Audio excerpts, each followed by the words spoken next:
నమస్కారం. మీరు చూస్తున్నారు ప్రజల ఒపీనియన్ న్యూస్ ఛానల్.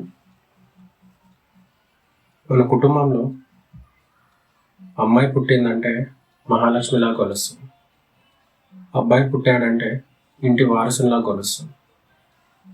కానీ ఒక కసాయి తండ్రి సొంత కూతుర్ని చంపాలన్న ఆలోచన ఎందుకు వచ్చిందంటే, ఈ వార్త చాలామందికి తెలుసు అనుకుంటున్నా, బట్ తెలియని వాళ్ళ కోసం చేయాల్సి వస్తుంది వీడియో అనేది. ఒకసారి క్లియర్గా తెలుసుకుందాం. అతని పేరు మహారాష్ట్ర నాందేడ్లో జరిగిందండి ఇన్సిడెంట్ ఇది. మహారాష్ట్ర నాందేడ్లో పాండురంగ అని చెప్పేసి ఉన్నాడు. అతనికి రాజకీయాల మీద పిచ్చి అనమాట. అంటే రాజకీయాల మీద ఉన్న పిచ్చి, సర్పంచ్ కావాలని ఒక ఇష్టంతో కన్న కూతురు అడ్డం వస్తుందని చెప్పేసి చంపేసి ఒక కెనాల్లో పడేశాడు అనమాట. మహారాష్ట్ర నాందేడ్లో రానున్న 6 నెలల్లో సర్పంచ్ ఎన్నికలు ఉంటాయి. అక్కడ ఒక నిబంధన ఉంది. ఎవరికైతే సంతానం 2 కంటే ఎక్కువ ఉన్నారో వాళ్ళు అనర్హులు, అంటే వాళ్ళు సర్పంచ్ అవ్వడానికి అవకాశం లేదు అనే ఒక నిబంధన వల్ల తన ఫ్రెండ్ గణేష్ షిండే అనుకుంటే అతని పేరు, పాండురంగ వాళ్ళు best friend Ganesh Shinde suggestion ఇచ్చాడు అనమాట. అతను కూడా ఆల్రెడీ సర్పంచ్ లెవెల్ ఉన్నవాడే సజెషన్ ఇచ్చాడు. నీకు 3 కూతుర్లు ఉన్నారు కదా, 2 ఉంటేనే నువ్వు ఎలిజిబుల్, అర్హులు కావాలంటే ఒకరిని తొలగించాలని చెప్పేసి సజెషన్ ఇచ్చారంట. చిత్తగాత్రి కుక్క.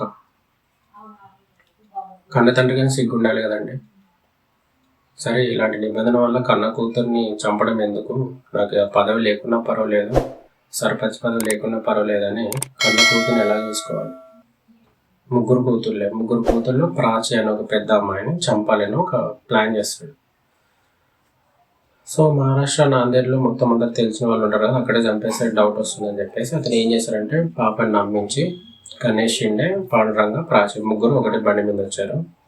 దాదాపు నిజామాబాద్ కెనాల్ వరకు వచ్చేసి ఆల్రెడీ చంపేసిండ్రు పాపం అమ్మాయిని. అక్కడే చంపేసి నిజామాబాద్ శివార్లలో ఒక కెనాల్లో పడేశారు పాపం. ఇంకా అకస్మాత్తుగా ఒక అన్నోన్ డెడ్ బాడీ దొరికిందని చెప్పేసి చుట్టుపక్కల అందరూ కంప్లైంట్ చేస్తే పోలీసులు కేసుని సీరియస్గా తీసుకొని ఇన్వెస్టిగేషన్ స్టార్ట్ చేస్తారు.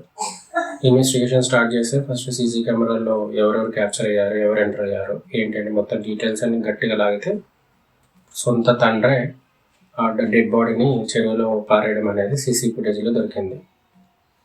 ఎలా ఉన్నారు చూడండి జనాలు. ఎవరైనా అనుకుంటారండి, అంటే సొంత కూతుర్ని కన్న తండ్రి చంపుతారని ఒక చిన్న ఆలోచన కూడా మనకు రాదు కదా. ఒక ఆడపిల్లని చంపాలన్న ఆలోచన ఎందుకు వచ్చింది?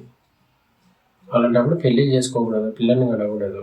మీకు అంత సర్పంచ్ మోజు ఉంటే వేరే ఆప్షన్, ఆల్టర్నేట్ ఆప్షన్ చూసుకోవాలి. కన్న కూతురు చంపేసి 2 పిల్లలు, పిల్లాన్ని దూరం పెట్టేసి ఇప్పుడు నువ్వు జైల్లో పోయి ఎంజాయ్ చేయాలి మంచిగా.